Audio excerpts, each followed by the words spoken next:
What is up, beautiful people? So we are here at Dezerland Park for an awesome go-karting event organized by my buddy Paul at T.R.A.K.sports. So the ways it's gonna work is that we're gonna have a warm-up session so we can group up some racers together because there's 25 racers and about 8 people per group. That way we don't have the fastest guys racing against the slowest guys. And we got a qualifying session. We can sort out who's really the fastest. And a race.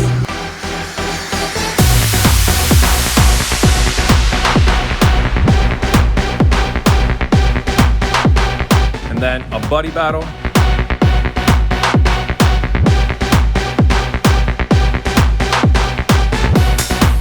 Hopefully I can qualify to be in the grand final because God knows I want those bragging rights. All right, so stay tuned, guys, and wish me luck.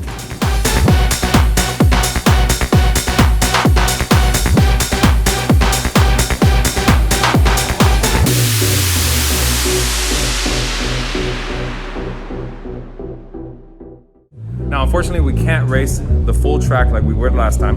I'm gonna put a clip for that right now for you guys.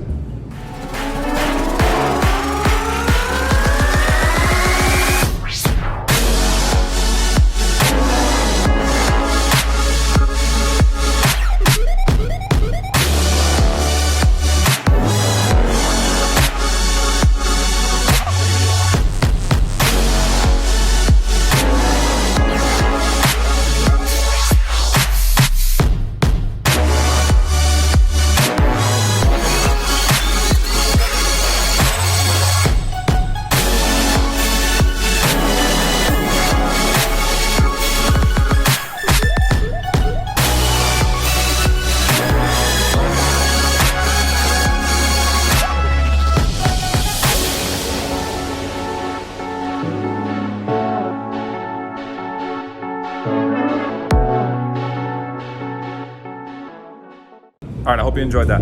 But we're gonna race the short track and it's gonna be just as fun. All right, so stay tuned, guys, and wish me luck.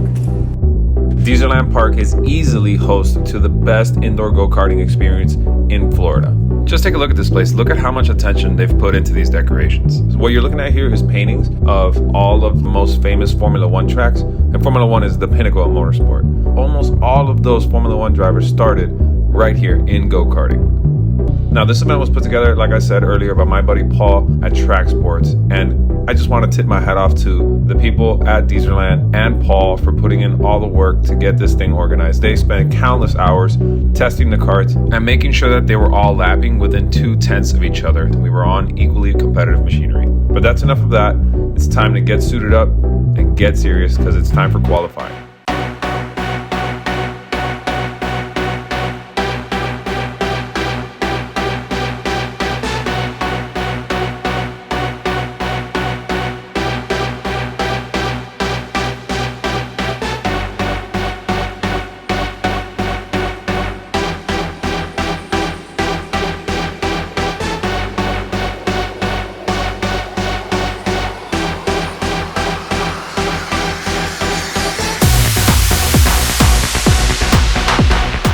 Now, I'm gonna keep you guys on board for one full lap so you can take a look at what the trap looks like.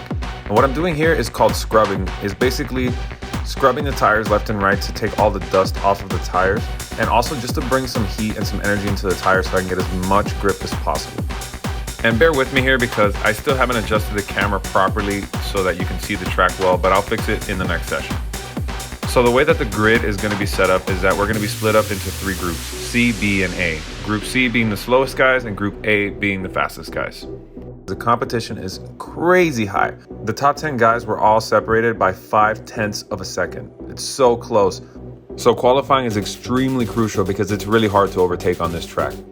Now, even the most minimal mistake on the track can make a difference of 2 or 3/10, which means you can drop back up to 5 positions with one mistake.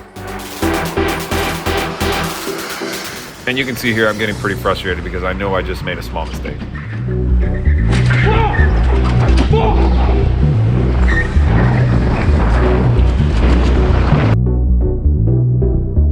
Now, at the end of the qualifying session, I'm obviously not happy. I feel like I'm not satisfied with my performance. I know I could have extracted more out of the car and more out of myself. See, I'm getting out of the car, holding my head down. I'm not sure what the results are, but I'm pretty sure I'm not going to be happy with them. Let's see where I ended up. right, guys, we just got done with qualifying and I just made it into Group A. Yes. Let's see how I do in the race. But before I get on track with Group A, we've got to let Groups C and B go first. And let me tell you, these guys were technically supposed to be the slower guys, but the competition was intense. Just look at this racing. Look at these crazy overtakes. These guys were really going for it.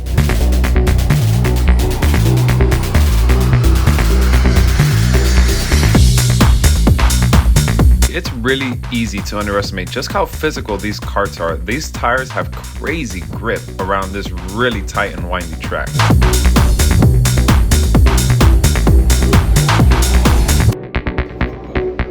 That's how you know it's real. These guys are getting out of these cars. They look like it just ran a marathon. These things are a workout. Do it, baby.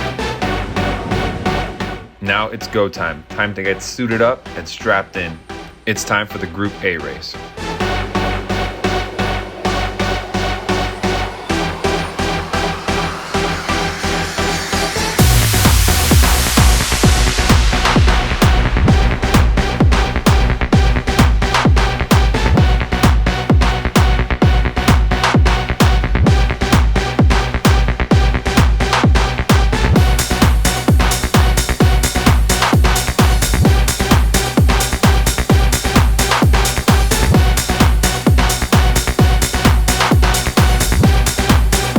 That dive bomb in the beginning helped me make up 2 positions. But now this guy got back past me and I have a feeling that he's not up to par with me on pace.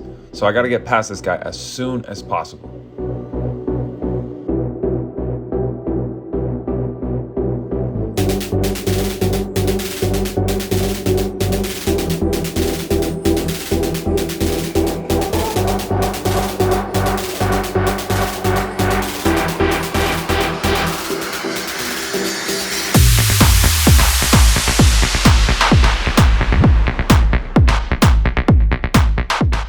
I had a feeling that I was too far back to go for this move, but I was getting impatient and sent it anyways.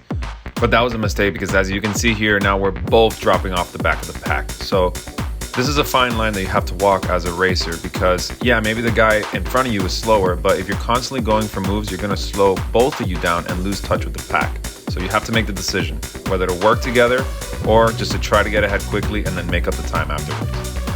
Thankfully, I got past him here with the cutback and the squeeze. Now it's time to get my head down and try to get back on terms with the rest of the pack.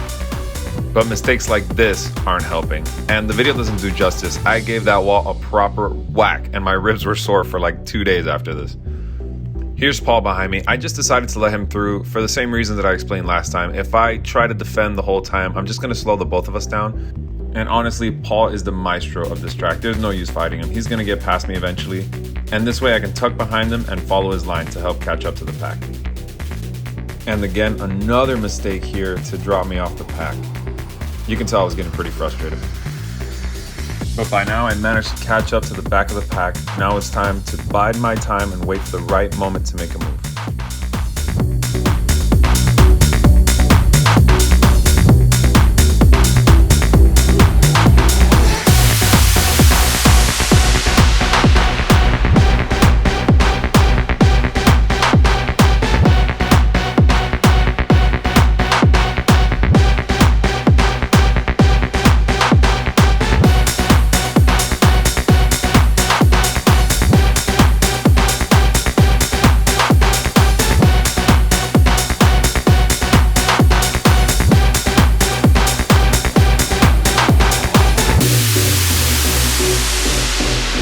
Now you can see here an example of exactly what I mean. As me and the guy in front of us fight, the guy in the green car ahead of us pulls a huge gap.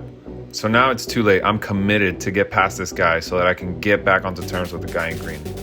And last lap, I noticed that he was struggling through this section. So right here, I set up the cutback perfectly, and then I give him a little bit of a squeeze so he has to give up the position. Now it's time to get my head down and catch up to the guy in green. But unfortunately, I took too long to get the move done, and they're waving the white flag, which means last lap. I don't think I'll have enough time to catch and pass the guy in green. But anything can happen in motorsports, so never give up until the checker flag is waved.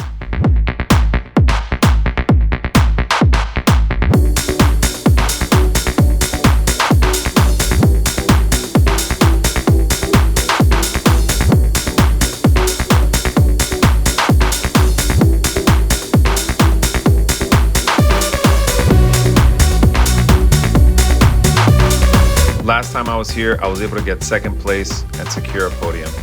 But this time I'm just gonna have to settle for P6. I just wasn't fast enough today to get on the podium or get the win. But it doesn't matter because this was so much fun. That's Group A done. Honestly, I'm not even sure where I qualified, so I'll let the narrator tell you. If you were paying attention, then you'd know I finished in P6, which is where I'm gonna start for the buddy battle. And let's see if I can salvage a better result now.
The guy in front of me was clearly off the pace, but this track is so tight, sometimes overtaking can be impossible if they're blocking the whole time.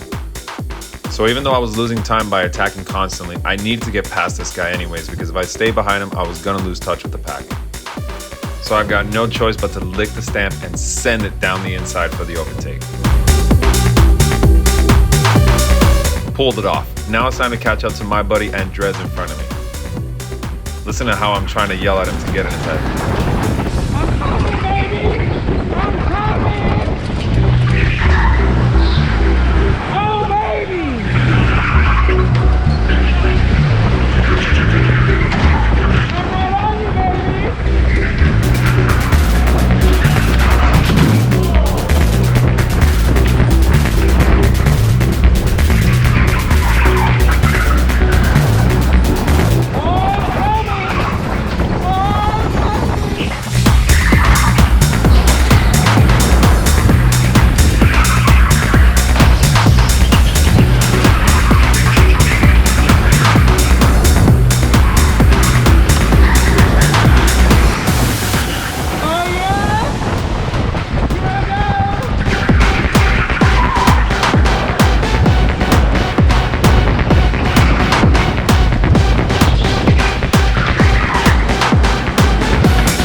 So right there, I thought that he was gonna give me the space because I was more than half a car length ahead, and he didn't. So I slammed him into the wall, and that's not good sportsmanship. So I pulled over to the right and let him through back on the inside.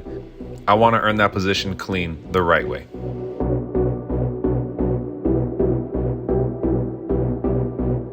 But just as I say that, our session is over. So the karts are gonna stop right where they are on track, and our buddies or teammates are gonna come and run in and get in our karts like a relay and finish the race for us.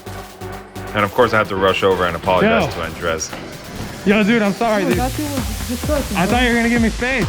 I did, but like shit, you just slammed the shit out of me to the wall. I thought you were gonna back out of it. I'm sorry. You alright? He sounded pretty grumpy there, but I think that was just the heat of the moment. Don't worry, he forgave me afterwards. My partner actually did pretty good, even though this was actually his first time go-karting competitively. He didn't make up any positions, but crucially, he didn't lose any positions, so we finished in P5.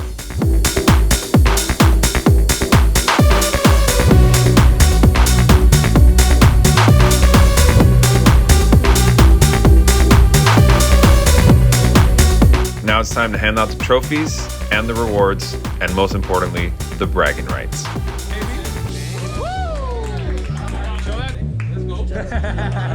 Oh yeah, baby. Woo.